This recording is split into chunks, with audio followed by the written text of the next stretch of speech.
This episode is helped brought to you by our newest sponsor, Kalona Brewing Company. They're a brewery out there in Eastern Iowa. So if you're in the area, make sure to stop by Kalona and check out their brewery. Great food at the restaurant there, great beer, obviously. If you're in the Midwest, check out any Hy-Vees. I believe they carry the 6-packs, and they have different types of flavors. So you guys are going to want to, definitely try that out. And I think throughout this whole process, Fishing Kid and myself for Beer Fish Fanatics, we're going to be doing some giveaways here and there. If you guys can go ahead and tag us here and there with your Kalona beer. So other than that, enjoy the episode, guys.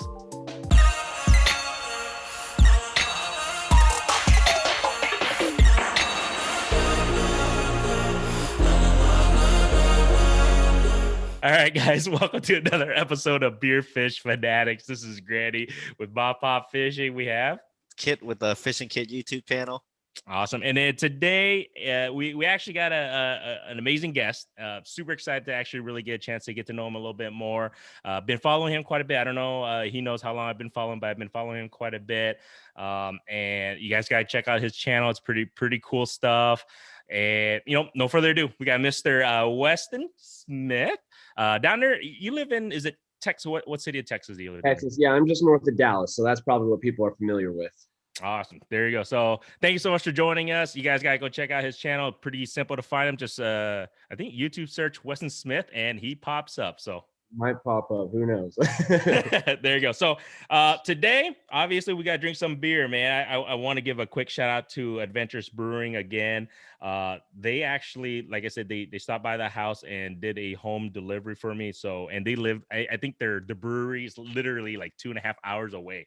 So I don't know if they drove 2.5 hours to deliver this beer kit, but I'm definitely appreciative just to let them know on that. So, but today I'm drinking an Indian Pale Ale with Citra, and I told you I'm going to butcher this. What's Mosaic and Strata hops? All right. Did I pronounce that right? Mosaic, maybe? Is it that Mosaic or something? I think it's Mosaic. Mosaic. Damn it. All right. So yeah, I don't. I'm going to get ripped on that, but yep, it has a lot of hops, I guess. So I'm going to try that out. What are you drinking, Kit? All right. I also got the Adventurous Brewing. This one's kind of a doozy. It is a double India Pale Ale. So it's a 9%er.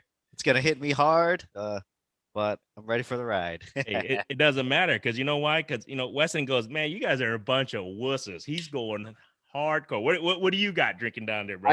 I didn't say that. No, simmer down. And honestly, I got myself a light pour of whiskey though. So yeah, I'm going with Angel's Envy Rye whiskey tonight. Ooh, nice. My brother-in-laws are totally into the whiskey thing. I'm trying. I'm slowly trying to build the taste. It's an acquired taste for whiskey. I'm not gonna lie. I believe so. Yeah, it takes a little time, and yeah, I'm enjoying it though. There you go, guys. Cheers. Cheers. That's really good. That is not hoppy at all. If you guys get an opportunity, if you're out there in Bettendorf area, go to Adventurous Brewing and try this Indian Pale Ale. It's called Leisure Suit.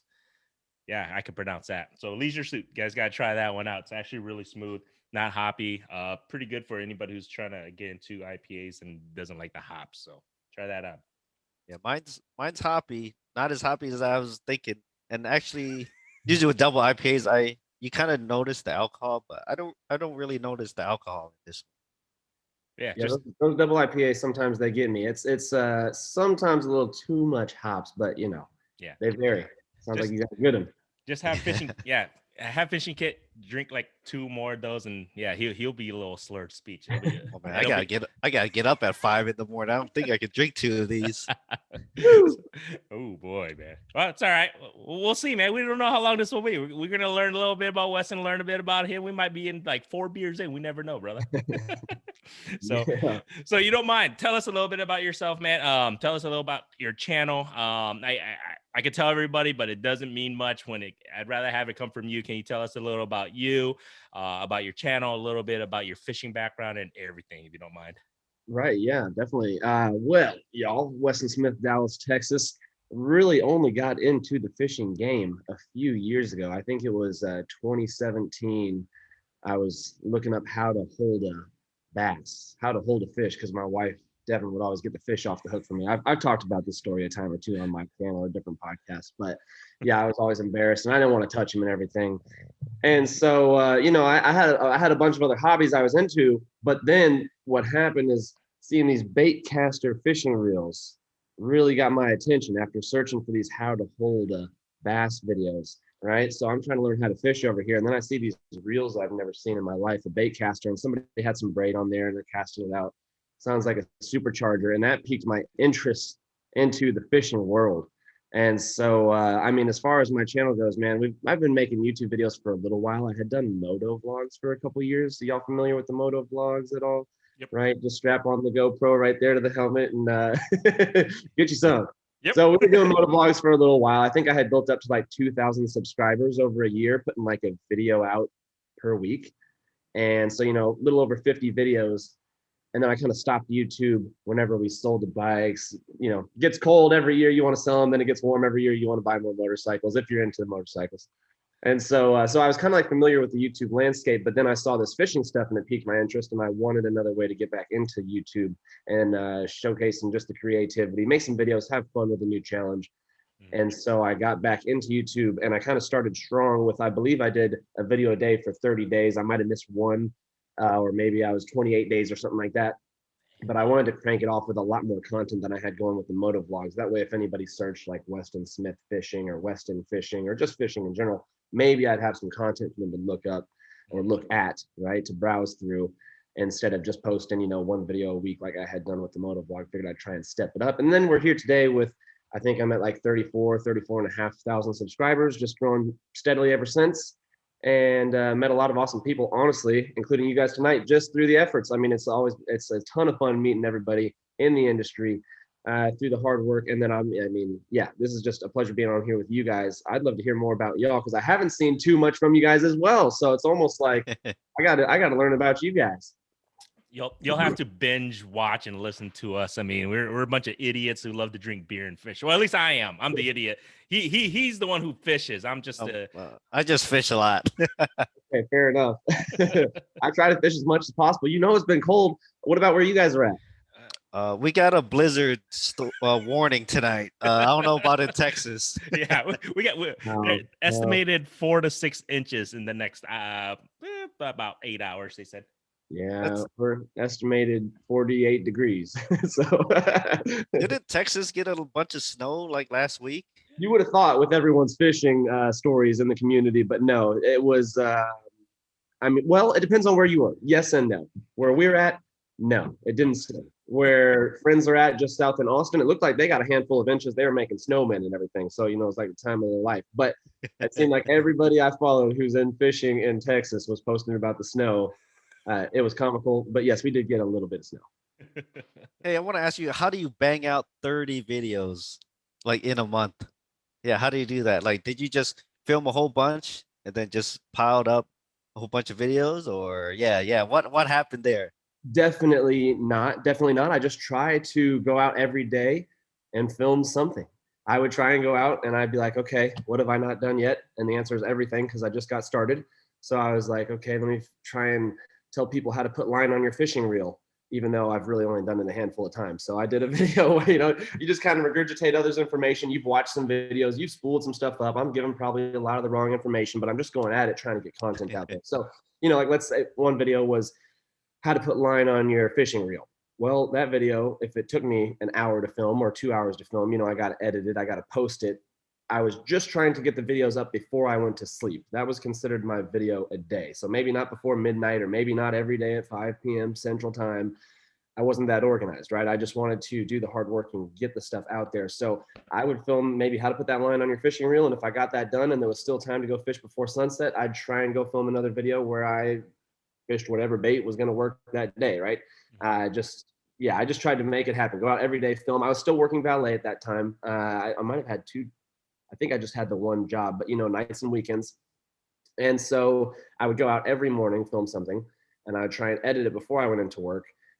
As it was getting slow at work that evening, I would edit the vlogs if I could, as I was waiting on the last few cars. I valet parked cars again. So I was, you know, waiting on these last few guests to leave the restaurant, and I'd finish editing the videos. I'd come up with some sort of title, and usually screen grab a thumbnail because I wasn't very organized at, trying to take these awesome thumbnails that you see all these other YouTubers posting. And so I just had lackluster, I would consider them lackluster thumbnails and titles and videos, but I was just working on getting better with each upload. So I just tried my best to get something out there as quick as possible every single day. It was tough, but I think you'd be surprised, and you guys probably know yourselves, it can be not as tough as you think, right? You can just film a video with the GoPro alone if you choose to, and you can also edit the video on something simple like iMovie, where it's very simplistic, and you can post that thing up to YouTube. You could have something filmed if you're talking about gear wise, right? Like a little rod and reel arsenal or some tips on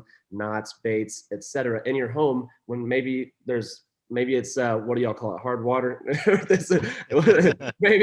maybe there's not an opportunity to go fish that day. I still had to have a video. That was my mindset. So I would just try and film something quickly and get it done. Other days you're out there for 8 hours trying to fish and you get skunked, and I would showcase those too. That's very important, I think, for people who are wanting to maybe make their first few fishing videos, is that like I didn't care if I caught fish or not. I wasn't ashamed of posting that. People would probably rather watch me get skunked than go out there and get skunked themselves. They'll probably learn something from me getting skunked, and everyone's very quick to tell you what you're doing wrong. So it's very funny how quickly you learn if you're putting the content out there, right? Because you see the comments section, whether it's positive or negative, you're learning. And so, the speed was never an issue for me. I don't know if y'all follow me or this gentleman named Gary V. Little plug right there. I've watched him, and I live by his tactics when it comes to just the volume of content you can put out. And so that, I think, really helped me learn quicker as to maybe what works or what doesn't work. And I got better over time. Gary Vanderchuk, love him. Because I actually, on my other podcast, I don't know if you know who Dustin Lee is, one of his assistant. Maybe I've seen some stuff by him, but I had another podcast I had him on. So he was just kind of, because he works directly with Gary, so it's pretty cool to have him on. But yeah, I know exactly what you mean about the getting all that content out. So, but like Fishing Kit said, I don't know how the hell you do it, because it's a toll. Because a lot of people don't realize how hard it is to, like you just said, film, edit, post, and then to do it 30 days. I mean, that's hats off, man, because hell no, I can't do that. Well, thank you. Well, maybe I'll expand on it a little bit, because it's almost like, aside from that, as soon as I got started, 30-day little skit of videos per day. Mm-hmm. Then in March, as I was debating on whether to stop valet, the fact is, everyone kind of stopped working, right? Yeah. The vid hit, and so everyone's at home. So I was like, okay, I was ready to go full tilt again and go a video a day, as long as I could. And I went like 105 days. And that was when I actually saw some very good growth on the channel in 2019, right? No, 2020. In 2020, that's when I saw the most growth, was from March. Crazy. Those next 3 months, I just did a video a day. I think it was probably 105 to 110 days straight. And that worked out really well for the growth on the channel. But yes, here's what I was wanting to say. I might have put in 40 hours a week at valet, but really I was putting in like 100 hours a week on YouTube, right? On the content creation, on the content side. So yeah, it is harder work than people think, but the payoff is so rewarding in the end if you're looking at some of these YouTubers and what they're able to achieve just around something they love to do, right? Very true. I'd say it's paying off pretty good for you right now. Thank you. I appreciate it. Hey, we're just starting out though. A lot to look forward to. Exactly. So, and actually, I wanted to ask you a little bit more, because, so do you make it a thing when you go fishing? Because everybody go check out his channel. he goes to ponds that are, whether they're on like golf courses, private residence. You get your ass kicked out a lot, man. I'm not gonna lie. So is that something that you kind of implemented? Like, all right, I'm gonna just go to a damn pond and just fish until they tell me I can't, right? Or I don't know. Not necessarily, but when you fish as much as we do, right? When you go out fishing a lot, I think the Florida folks probably know exactly what I'm talking about too. It's like every pond you roll up to, there's a no fishing sign. I mean, it seems like it would be as public could be.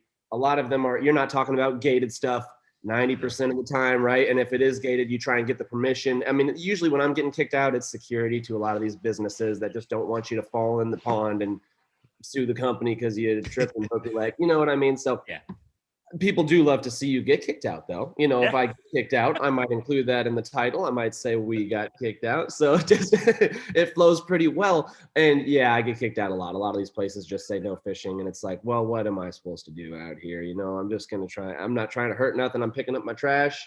And so, yeah, there's an argument to the whole private. But I would argue I don't go on to these exclusive private ponds, or then you're really looking to get in trouble. Then you're really looking to get in trouble. They're like public, private, private, public. You know what I mean? Yeah, definitely.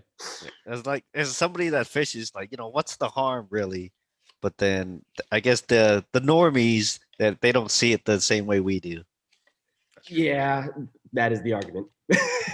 Yep. It's not a great argument, but that is the argument. You're right. I'll give you that. Yep. I mean, some of them around here do say catch and release only. You know, so not all of them say no fishing. Some of them just say catch and release only. It's not always a thing of private fishing, and that's not the only ponds I fish. Other ones that say no fishing, but it does happen, right? So I mean, it's in there. Yeah, I mean, if I hop around to one of my regular ponds and it's not producing, I might go hit this other one that I've been to before and this other one over here, and then you end up getting kicked out of 1 out of 5. And I might not have even shown the other 4 I fished in the video. It depends on if there was any valuable tips that I gave at that spot. It depends on if there was no bite. Like, do I need to include this extra 10 minutes worth of footage for people to just see me cast the same? You get the point. Yep. So just kind of cut some of that out of there sometimes. Yeah, I guess in Iowa, we don't have a whole bunch of private ponds laying around. So our landscape's a little bit different. Mm-hmm. Usually all the little ponds are scattered around town I think they're public for most of them. Especially in like new development, they try to incorporate ponds and try to stock them and stuff. And then they make them public for people. So I guess it's a little bit different up here. Are you guys in an area too where there's some apps that you can utilize to find spots? Because like we have the one popular app that we use around here, and it seems like in this metroplex, a lot of people are logging catches, and a lot of the places that I try and might get kicked out of are ones that people are logging catches at regularly. So it's like, okay, this is a spot that's fishable, blah blah blah. But maybe that's not the case up there. I think we got like Fish Donkey. Yeah. Like just the popular ones. Mm-hmm. Okay. I was just curious because it seems like that's how I find a lot of spots, right? You look on these apps, people are logging catches. I know there's bass there. I'm not going to waste time with the next one. There might only be some bluegill panfish, and I'm targeting the bass. So yeah, I'll utilize that quite frequently around here, finding new spots. And then now, okay, so the way I found you, because I was looking, because I got into kayak fishing many years ago, and then I had freaking 4 kids. And insane. So I had to kind of take a little bit of break, and then fishing kid over here. Kayaks. What's that? Had to get 5 kayaks now. I told him just to get a boat. No, like, forget the kayaks, just get a boat, man. That's exactly what he said. I go, God, you guys are killing me, man. My wallet says no. All right. So, but I would look into kayaks to get back into it. I know I picked up a kayak, and then I actually found your channel because of your kayaks reviews. And it was like, I had nothing to do with fishing, but then I was like, holy shit, he fishes too. So then that's how I got into, your channel and just kind of getting to know you a little bit better. So I'm still looking to upgrade my kayak. So I have a kayak. I actually sold it because I want to upgrade it. I mean, how did you get into the kayak fishing, man? And then I guess you can say, and how did you get into, doing the reviews and everything? Because if you guys got to see if you guys are definitely looking to kayaks, because I think you did a really good job in regards to reviewing the pros and cons type thing. So that's pretty cool. So I appreciated that because it helped me decide, because I have an idea what kayak I want to get for next year now. Yeah, that's awesome. And thank you for the compliment. And I will tell you exactly where we started. It was Costco Wholesale. Are y'all familiar? Yeah. Costco, yeah. So we picked this up, 2 of these, not really fishing kayaks, right? Just sit inside kayaks where you got to kind of like scoop down in that hole, and there's no rod holders. There's none of that. It's not fancy, right? And so we had bought 2 of those. I think it was probably $500 that we spent, because we're like, we're not spending more than $500 on a kayak. You must be insane. Must be insane. And so we had bought those 2 kayaks, and every time we took them out, there was another headache, right? So again, this is us getting started into kayak fishing. So there was another headache, like, where do we put the rods? Nothing. We're losing something every time we go out. The things are like tipping over. Like, who knew there was such a thing as stability, right? With a fishing kayak, or even a fishing kayak. This is just our first experience going from fishing banks and pond fishing to trying out life on the yak. So anyways, we had a tough time and honestly a bad experience kayak fishing with those kayaks. I mean, every time we go out, like I say, something else might have broken, right? And so needless to say, I think it was after I had maybe met the Googans squad that I was kind of introduced to the bona fide kayaks. And so when I saw those bona fide kayaks, I was able to utilize them. The guys had some extras at the warehouse. Not everyone was using them all the time. So when they would say, hey, go ahead and take them out for a couple of days, I took advantage of that to not only take those kayaks out, which were awesome, stability out the wazoo, next level as far as all the features you can get on a fishing kayak. Where am I going with this? I started taking pictures and tagging Bonafide, right? So I started to try and get recognition from the brand themselves. And through that over time, so I was in a unique situation, fortunate, but through the hard work and actually getting to meet the Googans was how that all lined up itself anyway. So I was able to tag these brands, and you'll see a lot of people, if they're out, and they see the fishing kayak of their dreams in the store, or maybe they're out with a buddy who's using that kayak brand, they'll take a picture of it and they'll tag that brand. It's a good way to get an in with these folks, and then in the future potentially get a kayak at a discount or a free kayak if that's something you're looking for. But regardless, we had got those bona fides. Those were just a total next level game changer. You could stand up in 15-mile-an-hour winds when you'd be flipping out of the kayak that we had previously. And it was just a total different experience, rod holders with the black box on the back. I mean, you can really do kayak fishing right, and you can also do it wrong. So we learned a few things, stepped into the bona fides, and then through continuous tagging them and exposure for their brand, they offered to send us one for free. And so I told them, well, hey, look, it's my wife and I, we got to have two. Like, there's just no ifs, ands, and buts. Like, I got to have two. So yeah, so we got one for free and one we got at a discount, but it was still a hefty price, right, for it in the shipping. And then what had happened from that is I was able to cultivate a relationship with just more YouTubers, as we're doing more kayak fishing, maybe getting discovered by a few more folks. We ran into a guy named MDLR Fishing, Mark, down in Houston, Texas. And we've done some collaborating with him, done some collaborating with a guy named Yak Pack Outdoors. So sorry if the story is dragging on, but this is the whole kayak experience for you guys right now. So building these relationships and realizing there's another brand out there that has an amazing kayak, and stepping up almost again into another level, another arena of kayak that is available to these folks, like the pedal drives. And there's ones that are motorized these days, right? Mm-hmm. So we had seen what was available, and through MDLR, he got in touch with a representative at Old Town Canoes. That's that's the stuff we're rocking these days. And they actually sent us two of those for free based on the fact that and Mark put in a good word for us. And also I showed them quite a few of my Instagram posts, and through tagging these other companies and getting a lot of exposure, the type of reach I was getting from those kayak posts specifically. So that helped us get into these higher end kayaks. And I'm just telling you the whole story. That way, you know exactly where we started, where we're coming from, and how we ended up in the ones we're in today. So anyways, now we've got a couple Old Towns, and those things are just complete game changers. So you got the pedal drive system on one of them, which is like, okay, now you're in a kayak where you can not only fish, but you can just think about fishing. You don't have to worry about positioning yourself too much and staying in place. With a pedal drive kayak, you can kind of scoot back from the bank if you're getting a little too close. You got the rudder, you got steering. I mean, you're living the life of luxury. And then it took it up even a step further with the introduction of that autopilot model that we have, which is it's a kayak with a trolling motor on it. So that thing's got a trolling motor on it. It's got spot lock. I mean, it's literally a bass boat in a kayak, and it's off the chain. I mean, you can stand up in 20-mile-an-hour winds, spot locked on your favorite point, just raking them up in a condition that most people wouldn't even go out kayak fishing in.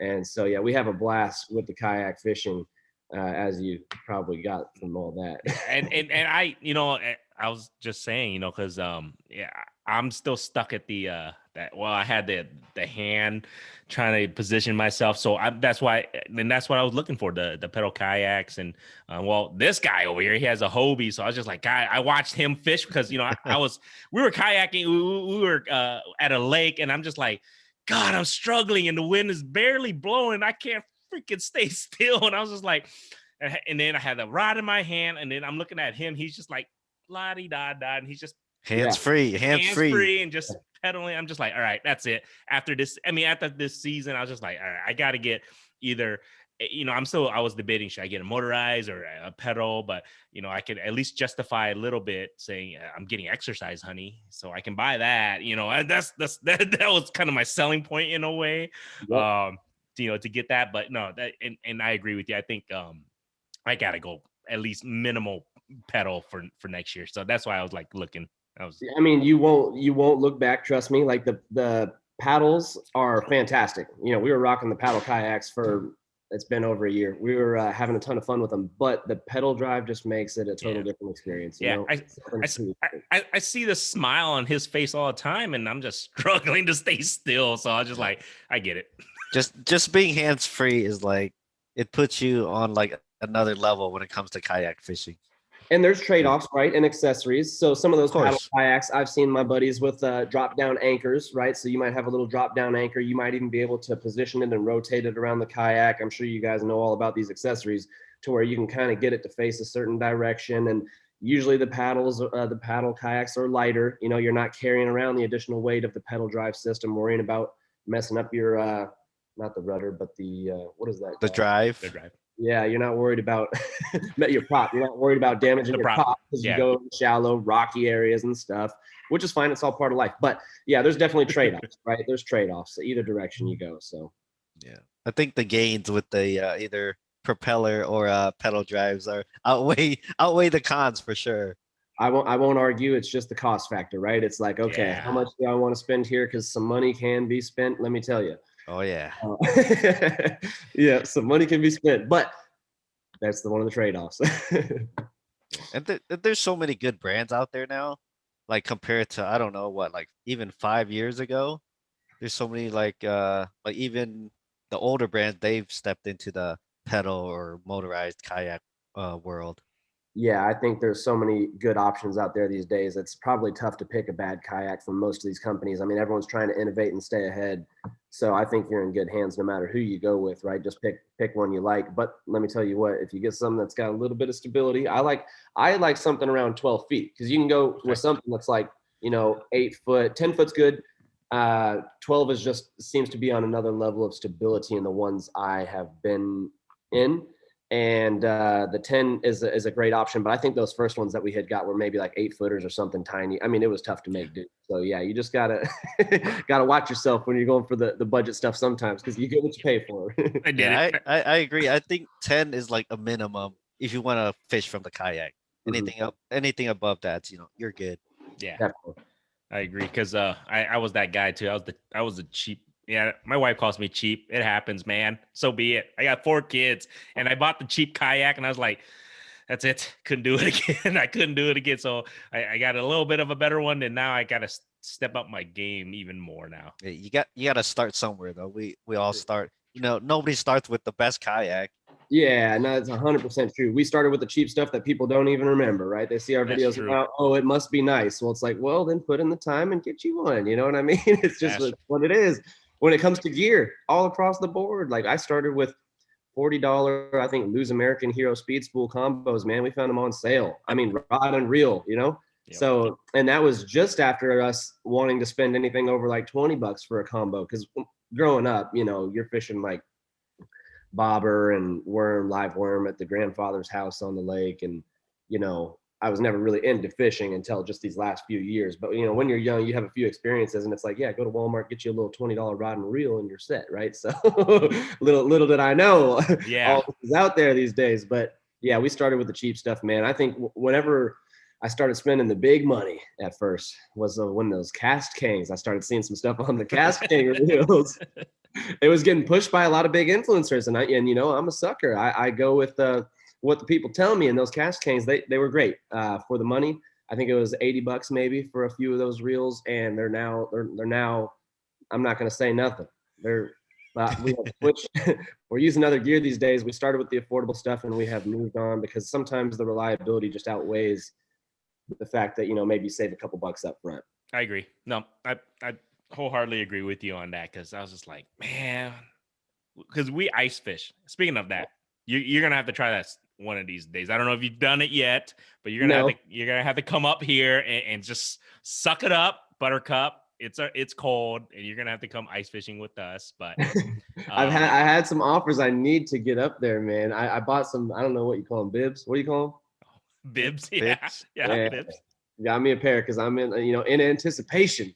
There you go. If that's the case, you guys swing by Iowa, and we'll take you out for a good time during the winter. And but yeah, it's one of those things, because you're right, because my brother-in-law's got me to custom fishing poles for ice fishing, and I was just like, next thing I know, I touch it, like, gosh dang it, I can't go back now. It's just one of those things.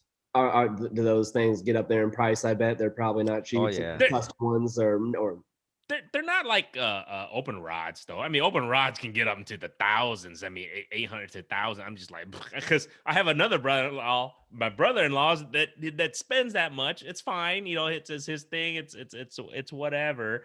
But I just can't afford that. But no, I mean, custom ice rods. I mean, you're probably looking at what? Get about anywhere between about 100 to about 140-ish, maybe. I'd say average is $100, and then just yeah. depends on what you want. It just goes up from there. Yeah, sky's the limit, right? And then are you having like a few of those setting out, or are you? Or okay. That's exactly the thing. It's like, if you could just stick with one, you'd be all right. But then you open up the case and like blah. Yeah, that happens. It's just like any other type of fishing. You got one rod for this, another rod for this. You have like 3-4 rods for whatever type of fish you want to fish, or whatever techniques. Yeah, it's just a whole nother realm that it's like a rabbit hole of fishing, just for ice fishing. And in Iowa, our season is, I want to say it's like right now 3 months. Yeah, maybe. at best sometimes. Yeah. I recently spent what people would consider a lot of money just to use that stuff for, let's say, 3 months. Yeah. That's what you get the live scope. Must be nice. Yeah. Well, hey. But I can use live scope in open water. Part of the live scope investment though was knowing that it was kind of the newest stuff, the latest and greatest. People were kind of looking at this Garmin gear, and that I could potentially recoup some investment. I had what's the other main option out there? What's the other main trolling motor? Well, let's just forget it. The Ultrex. And so I was like, okay, I could do some videos on the Ultrex if we get it, and I'd save a few pennies if I went that route. But the fact of the matter is, everyone's seen all the Ultrex content. So a lot of what I do, of course, is focused on showing something that people haven't seen as often, trying to get information out there about some of these products that are more unheard of, because in doing that and gaining that SEO, that search engine optimization, potentially, right? I'm not saying my videos blow up and explode, but what I will tell you is that some of those videos did good. Some of the reviews on the Garmin stuff, some videos talking about live scope. And so I just try to think, okay, this investment is going to help pay for itself over time, along with the boat, right? It's like, okay, we're getting this boat. This is for fishing videos. This is not for leisure. I can fish off the banks. I can fish off the banks and have fun. You know what I mean? I can fish off the kayak and have fun. We're getting this boat because it is going to be an investment into the future of this business that is the YouTube channel and the content creation, knowing that we could create an income around it and hopefully recoup that investment. So that's the main thing. That's the live scope story. Makes sense though. I mean, and it's badass. I'm not gonna lie. I got a chance to see it in action with this guy. The other, I just picked one up a few weeks ago. Did you? Oh, yeah. Living the dream. It sounds like I think Fishing with Becca said she was using it, and you just put it in that down mode. You can freaking probably turn a 360 and just see the fish, right? I mean, it's got to be too easy. It's scary easy at times, but I mean, it's also frustrating because you see the fish come and you're like, oh, it's right there. It's coming. Then next thing you know, zoom. I'm like, oh, you got to be kidding me. And then it happens about 10 times in a row, and you're like, something's wrong with me or something. And it's like, it's a catch-22 in the sense that you see the fish, you see everything. It's well worth it, I guess you can say, because you're like, holy cow, it's completely brand new technology, everything. And like he said though, he's gonna, are you mounting on your kayak kit? Yeah, I'm gonna put mine on my kayak. Yeah, that's awesome. That's awesome. We'd love to do something like that too, but there goes more money. Exactly. Hey, Westin, let me ask you about the live scope. I noticed I find myself fishing less, and I get like too focused on the live scope. Like, all right, I'm looking at live scope. I'm looking for this. I'm looking for that. I'm pointing over here instead of just fishing. I think that's the downside of live scope because you can get so much information from it. Then I just find myself, you know what? What if instead of looking for this brush pile for half an hour, I could have just been fishing for half an hour. That's very true. I think about that a lot, but it could probably happen just with your traditional sonar, your traditional graphs. People, those gear junkies are going to be looking at the graphs, and obviously you need to. Obviously you got to. If you're fishing these bigger waters, I mean, you got to locate the fish. You got to find the fish. Let's say you're in a spot where you assume the fish might be regardless, right? Like, let's say you didn't have the electronics and you're looking around at this point or maybe this bit of structure, and you don't have the live scope, so you just hit it how you normally would, kind of hit your fan cast, get your main spots, or you have the live scope and you kind of pan it around in that forward mode, right? It's people like Jay Gone Fishing that have kind of changed my perspective on the whole thing, because he will, and because he's so good with it, he will hardly make a cast until he sees a fish on live scope, because the thing is, he has it so dialed in. He's like, okay, 30 foot ahead, 10 foot down, cast out that Ned rig, dink, got him. You know what I mean? It's like when he casts, he gets the fish. It's so funny. And so, you sometimes don't realize maybe what's a fish on there and what's not a fish. And then you start realizing maybe you're seeing a ton of bait. And yes, it gets overwhelming sometimes. And I do feel the same. Maybe if I just went down the bank and casted, or went to my usual spots on the lake, these deep points or what have you, and casted deep humps and casted, I would have just the same results. But I do think there's definitely I think there's a major advantage. I mean, I don't know if it takes away too much. Like, if you got it in that down mode, and let's say you're fishing here's the water column, here's the bottom, and then here's the brush pile, here's the fish. I mean, you see your lure go right there, and you just know to kind of do, right? Yeah. So I mean, it's tough. It's tough to say. I do find myself looking at the screen sometimes, but in our realm, which is the content creation side of things, it's not actually a waste of time to be just looking at it for 30 minutes. Because in that 30 minutes, you could say, oh, look, there's fish right there. You could be showcasing the screen, right? You could be, there's almost ways of making the time you're wasting looking at that screen valuable to your viewers and showing them live scope. And so I try not to look at it like that, because I know that there's value either way you go. If I can talk about live scope as I'm using it and say, oh, there's a fish out there, that's extra content to add to the video that could be of value to the viewers. So makes sense. Yeah, long conversation, man. I will drag on. You guys got to stop me if I just. No, that's all right. I grabbed another beer, man. I'm gonna grab another beer right here. I need to take a restroom break. if you got time, Westin. Yeah. I can probably stay on here for till about 10 Central, another 20 minutes or so. I'd be happy to. Yeah. Cool. We'll do that real quick. As long as you're back before 19. Yeah, man. Hurry up, kid. All right, couple of minutes. Give me 2 minutes. Do thing. Thank you for joining us at Beer Fish Fanatics. And this episode is actually brought to you by Whisker Seeker Tackle. So make sure you guys go to whiskerseeker.com for all your catfishing gear. Enjoy the episode, guys. Oh, man. He's take 2.5. That guy's fish. Hey, welcome to my buddy, man. When he's got to go, he's got to go. It's all right, man. It is what it is. But no, if you ever get an opportunity, man, you got to come up here, come ice fishing with us.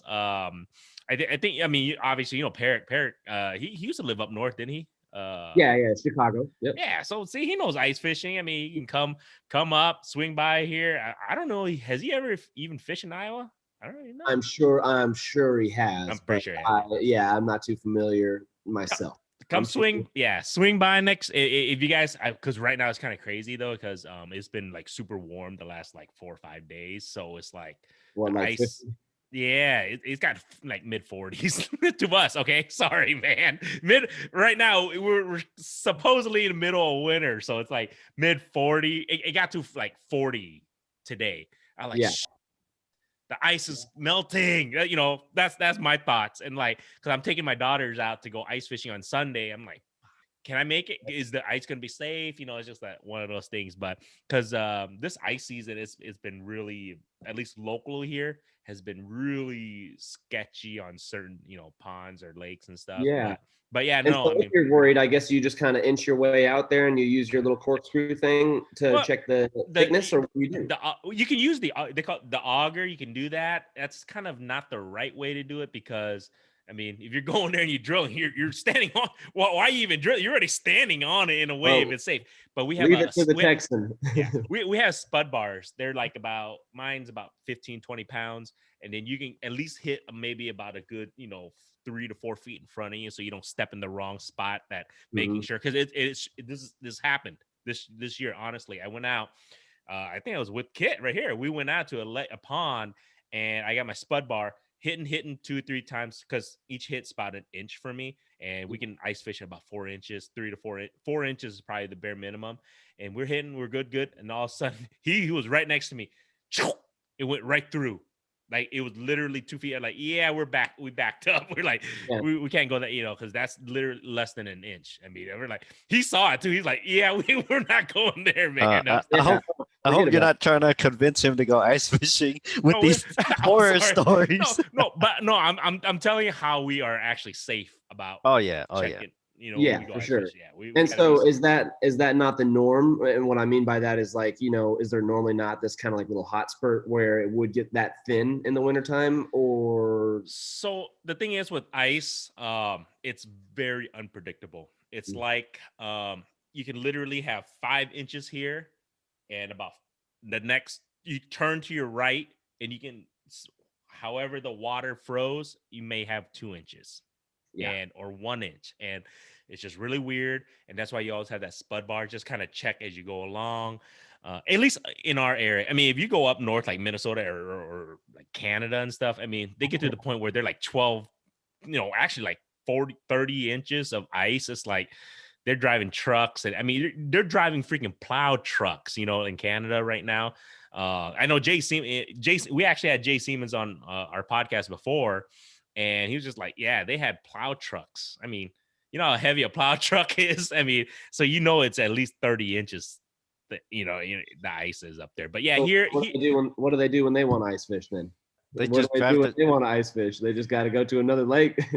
Well, they just pick up all their stuff, drive their little ice castle RV on the ice, drive it across the whole lake, set it down, drill holes. It's, I think in Minnesota, they have bars on the ice, like a bar. Yeah, they have a bar. Yeah, in Minnesota, you ice fish in the bar. You're in the bar, you're drinking. And yeah. I've heard of these, or maybe seen something online before. Shoot, Parrot asked AP.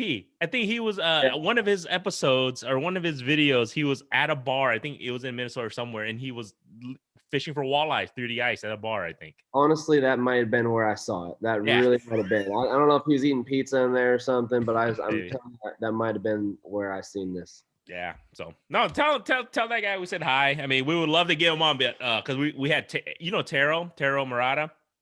He was part of the 39 hours thing. Maybe not. Yeah.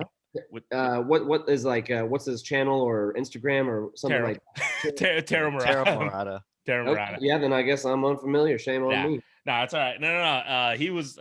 We had him on, and he was just like talking about having Peric with him and stuff. It was a blast. It was. We'll have to send it to you. That guy. I'll send it. Yeah, man, he is. I'll send it to you. Yeah, he's dude. Taro was off the. He was off the hinges on our podcast. They're like, and he doesn't drink. Yep. But funny how that goes sometimes. Yeah. So no, we'll get back into it a little bit more. So my biggest cool thing about you was like you were saying, you just got into fishing hardcore maybe about 2 years ago, I think. Well, I think I made my first YouTube video like October 2017. So no, it was probably mid 2017. 2017. Okay, three and a half. How do you learn all your techniques and tips? Because the reason being, because when I watch your channel, I'm actually I'm not a professional anything. I don't know that much about fishing. I just love to fish. But I'm telling you the stuff that you put out, because you might not think, like you were saying when you first started your channel, you're like how to put line on this. To people who don't know fishing, like that is something that I think they gravitate to your channel and just learn. Where do you learn all your stuff? Like I just watched your recent channel that you were just talking about the reels, like the ratios, the gear ratios. You just did an episode about that, right? To somebody who doesn't know about that, that was very crucial to understand what those numbers were. And I'm just wondering, like, where do you learn all that stuff? Because I mean, you haven't been in the business for like 20, 30 odd years. So how did you learn all that stuff? That's true. Thank you. And I think the answer is creating as much content as I did as fast as I do. Because the more you screw up in your videos, the more people comment and tell you what you need to be doing and do right. So if I have in any of my videos ever mentioned that I'm fishing a bait with a certain gear ratio, here comes all the pros. Here comes all the professionals. Here comes all the gear ratio professionals. No, no, no, no, no. You don't use that gear ratio, Weston. You're supposed to use this gear ratio and that gear ratio. And then you're like, okay, well, how do I give these bad tips out? I just need to look up gear ratio and what that means and what am I even telling people?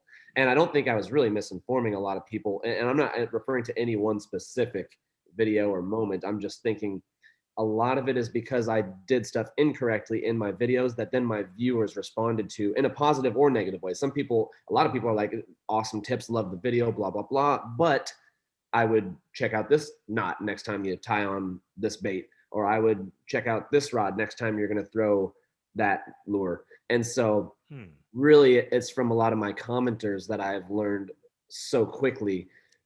And someone's you're never done learning, right? It's an endless pursuit right here, trying to learn this whole fishing thing. So learning something new every day.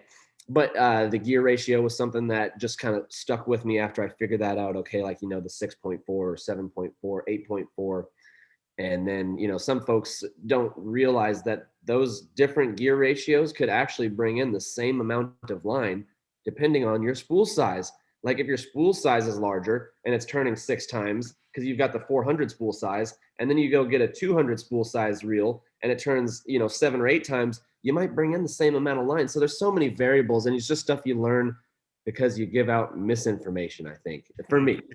So you asked the question, that's how I learned, is probably telling people bad stuff and then I get corrected. That's awesome. No, that's so cool because that you absorb from your audience, man. That's badass, man. That's pretty cool. Well, and let's not discredit any of the YouTubers I watch, right? There's plenty. True. I will watch the tip videos. I will consume. I'm huge on consuming the content before I go and create something and talk about it. Like I want to have an understanding of it, right? Mm-hmm. It's just sometimes my understanding is a little bit off. You can't have the stuff perfected the first time. Let's say you buy a new reel to review, and you've never used that reel before. I mean, it's tough to say you're going to give the 100% most accurate review. I would say it's going to be like, okay, it's going to be a first impressions video, but you've never used this equipment before. So, you could translate that to different baits, different rods, things of that nature. Yes, you've fished maybe a crankbait before, but then this next generation crankbait comes out and then you do a review on it and people say you did something wrong with it. So I've learned a lot through that, but definitely the YouTubers I watch, I pick up a ton of tips. And I think I learned just as much watching YouTubers fish when they weren't talking and giving tips in the video. And what I mean by that is like, you would just see how they're doing things in the video that you pick up, you're watching, right? You're trying to figure this whole thing out. Well, what do I need to learn? Well, maybe when I was first starting out, I needed to learn how to thumb the bait caster properly. Well, they're not talking about this stuff in every video because it's just second nature to them. If you talk about how to thumb a bait caster in every video you did, if you included every single tip there was to give, it would be an hour long, and you got to diversify things. So in some videos, I might just see, okay, this is how they're thumbing the spool, or this is how they kind of shifted hands because they're casting a right-handed bait caster. Then they got to switch it to reel. You learn those things just by watching almost more than when you hear them giving out the tips. So that's something important too. Just if someone's out there looking to gain some knowledge from my videos and I'm not giving the tips, just kind of watch more of the videos, consume more of the content, not mine, just anybody's in general, right? Anybody's pushing content in general around whatever you're trying to learn. I mean, you're going to pick the stuff up even when they're not giving the tips. So that helped me out a lot, was just kind of paying attention, right? Yeah, no, that makes hella sense, man. Yeah, the little stuff when it comes to fishing makes a big difference. And yeah, you're left-hand retrieve, right? Well, I'll go back and forth. Between my wife and I, we've got left and right-handed stuff. I'll use either, but I think I'm preferring the left-handed stuff. I've mentioned in some videos recently. It's kind of nice, just cast and not have to switch hands. Yes. The right-handed hook sets, it might look left-handed at the moment, but the right-handed hook sets seem. I just, it's better for me, I think. So yeah, left-handed, right-handed makes no difference, I suppose. Yeah, like for me, I'm right-handed, but I like reeling with my left arm. And then when I see people who are right-handed, they'll want a right hand retrieve reel. Like the switcheroo thing always threw me off. I was like, why do you want to switch? That's something I never got behind. The biggest thing for me is when I see people saying like there's only one way to do it. Like if you're right-handed, no, you should be using left-handed because it only makes sense that you would cast and then start reeling immediately. Like no, do what's comfortable for you, right? I mean, it's hard to twist one as fast as the other if you're not used to it. You know what I mean? Like you definitely feel uncomfortable in some ways. So it's like, try them out and you make up your own decision because left or right-handed makes no difference. I hear from people all the time that are right-handed that use either or as their primary. Same with left-handed folks. They're using left or right. It's just preference. So definitely. No, I'm the same way. I cast like, isn't it easier just to, because I'm right-handed too, but I reel with my left. So I'm just like, isn't that just normal? But you're right. I just, whatever's comfortable. I think that's probably obviously the best bet so you can catch more fish, right? I think one of the bigger tips too is because the rod technique matters depending on if you're kind of popping a Texas rig or a jig along the bottom, or you're twitching like a different jerk bait, or you're just kind of casting and needing to reel. Like let's say you're fishing a buzz bait, like a top water that needs to be reeled immediately or it's going to sink, right? You need to cast and you need to reel as soon as it hits the surface of that water. Otherwise it's not getting the action you want. I think there's kind of a time and place where one might suit that better. You might work the jerk bait might work better with a certain hand because you feel more comfortable twitching, with the rod tip pointed down. It's very unique and case by case. And so, some people are more comfortable working the rod with a certain hand and it works out better for their fishing. So, yep. Nope. Totally makes sense. Yeah. Okay. Speaking of rigs, if you had to pick one rig, what would it be? Like bait or gear? Yeah, bait wise. Yeah, it's tough to say. I've been having a lot of fun with the swim baits lately, but then there's like so many swim baits. It's like, wait, I'm not good at picking favorites. I'll tell you that. I mean, if I could say for all scenarios across the board, and maybe for people who are getting started looking for something that works across the board, right? I just said that. I would say Texas rig. I would say the Texas rig is fantastic, and that is because you're weedless right there. You can, depending on your plastic, your soft plastic, if you've got a creature or a crawl with some action, you can swim it and you can work it higher in the water column. You can also let it drop to the bottom and work it kind of that traditional Texas rig way, popping along the bottom through the cover, through the structure. I think a Texas rig is just a great all around tool to catch fish that you're going to be able to work in the most amount of scenarios. Right offhand, that comes to mind. If you're working through some thick brush on the bottom, if you're casting in or near grass, you're going to have that weedless factor. If they're on the moving bite, well, like I say, I've worked a Texas rig with like a 1/4 ounce weight and just reeled that Kraken crawl in or reeled that creature bait in and gotten just as many hits right at the bank like they were hitting the crankbait. I mean, so yeah, I think a Texas rig is pretty versatile and got to be up there. Nice. Oh, good explanation. I like that. I don't know. I don't. Texas, y'all. Well, yeah, he is from Texas. So, hey, okay, you gotta get up here. Okay, we gotta get him to ice fish kit. We gotta get him up here. You gotta try a little bit different. What other fish do you actually target besides largemouth? Is there any other fish that you would say like, this is my go-to? I can't wait to go fish for this guy. There's just a lot of stuff that we want to target, and in the future we're going to target. I think as the channel grows and expands, we're not leaving anything on the table. We want to go out and catch them all. We want to go out and get all these fish. But some stuff I do look forward to catching, and that I've caught a handful of times. Smallmouth. Now I always have fun when we go for smallmouth. Okay. There's actually a place around here in Texas. There's a little pond that there's some smallmouth stocked, and they happen to be able to survive year round, and we get on them here on occasion. And then, striper, we've got striper here at like Lake Texoma, so just a little over an hour north for us, and right there at the Oklahoma-Texas border, there's big striper. So that we've gone out and had some fun catching the striper. But I really target the largies. I don't do much catfishing. It's not that I'm against it. I'd certainly love to go out and catch some giant cats. And I'm thinking about all these other local species, right? You see some guys going out, and if they're going for the gar, those big Texas gar, a lot of times they go fishing. They might be trying to hook one up on the rod and reel just to showcase. But the largies are a ton of fun. So more than enough of a challenge for me to just try and catch those dang things. Nice. But yeah, hey, when it comes to like saltwater stuff, when it comes to red, snook, shark, all this stuff, all these saltwater, but there's so many species that we want to catch. You know, we visit Florida, we're trying to catch the peacock bass. So, I mean, I would say peacock bass are just a ton of fun. It's just like the bass on steroids on another level. You can hardly hold the thing. You can hardly lip them. They're thrashing so hard. Maybe you guys know. And so those have been a ton of fun. I always get excited if there's an opportunity to try and catch some peacook bass. We've never caught a peacock bass because obviously we're in Iowa. We don't have that, but that's because I would like to. I got to make a trip to do it. So, you know, it's not very often, but if you get that chance, bring your gripper, man. Bring your gripper. Don't be trying to lip these things. If you catch you a big one, it will rip your hand. It won't rip your hand off, but you're going to get that bass thumb after one catch instead of 15. You know what I mean? You're going to be torn up. Good info. I didn't know that. No, honestly, I would have just like, whatever. Okay. That makes sense. All right. I think we have 1 or 2 videos. You might have to search like Westin Smith peacock bass or something. I'll shoot it over to you. I think we did 1 or 2 videos where we caught some peacock bass, and you'll see our initial reaction where it's like, oh, okay, they are on another level. Oh man, I know. Like I'm big into catfish, and I know Texas has some big catfish. Some big ones. Yeah.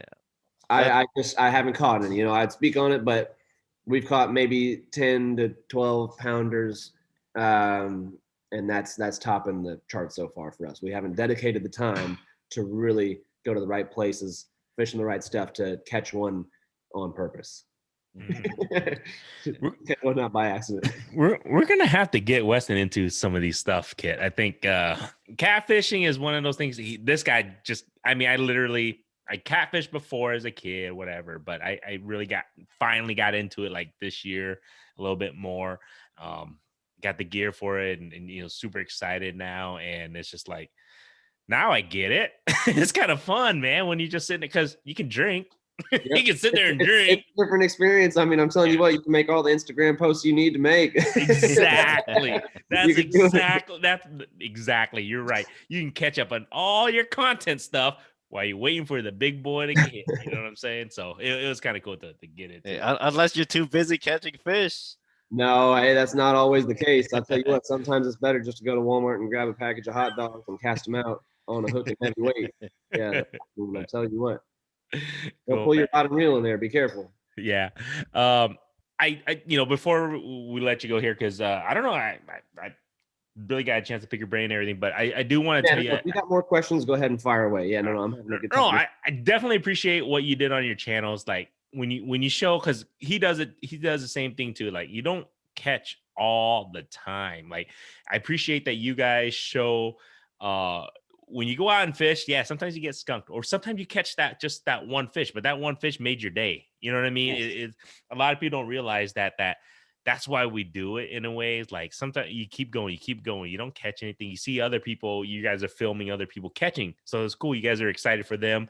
And to me, when I watch your guys' channel, because I don't film, myself fishing or anything like that, but I absorb your guys' content, and I tell him all the time, I go, man, I love it that you guys just show the realism. You know what I mean? When you go fishing, because that's to me, because you can always watch a billion other channels. You can see that, you can catch. That happens. But when you see the realism, but see that what you guys are going through, because the cool thing is when I watch your guys' channels, that I can see what you guys are thinking.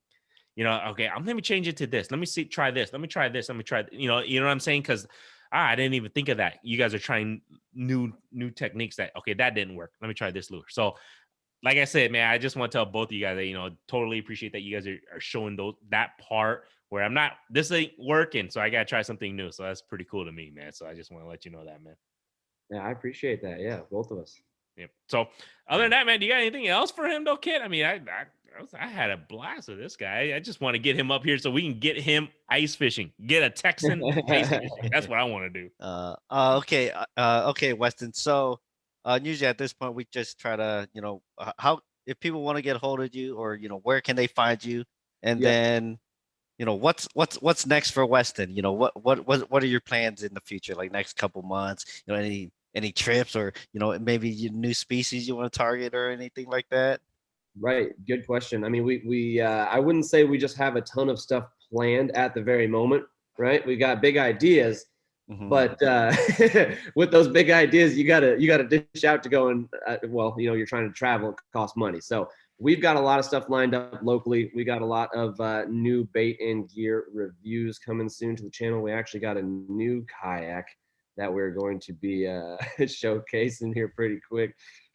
And then also we'll take it offline, man. We'll take it offline. Yeah. If people want to find us, I mean, it's simply Westin Smith over on YouTube, or you can find us on Westin__Smith on Instagram. That's where I've been the most active through 2019, making 3 posts a day on average in 2019. I was doing big numbers over there, and that's what led to some growth. But yeah, I mean, I'm just excited to stay steady and consistent with the content in 2021. To be completely honest, completely fair, I'm not going to tell you some unrealistic goal and some crazy stuff we want to do, but just stay tuned, man, because we're ready to have a bunch of fun this year. And just like I say, keep creating this content and see what our viewers want to watch more of, honestly. You know, whatever they are up for, we want to dish it out. We might vary things up and post some stuff that's not fishing at all. So be on the lookout. I appreciate you guys for having me. Oh, man, this has been badass, man. Thank you so much. And you know what? I can't wait. We get down to Texas, I'm hitting you up, brother. Yeah, you have to. Absolutely. Yeah, come on down. I'm telling you what, Dallas, Fort Worth. We got Lake Fork down here. You know, we hit it one time and it was fair. My wife caught her PB. I didn't tell you that. That was her one bite the whole weekend we were at Lake Fork. She caught her PB out there. Wow, nice. And it was looking bleak, I should say. And then boom, right there on the swim bait last day, got lucky. So yeah. Y'all come down and fish Lake Fork. I'll come up there and do some ice fishing. Hey, deal, brother. Deal. So thank you so much, man. Definitely appreciate it, man. My pleasure. I'm going to have this last sip of whiskey. Cheers to you guys. Have a good night. And maybe we'll see you for round 2 on the podcast one of these days. All right. Sounds good, bro.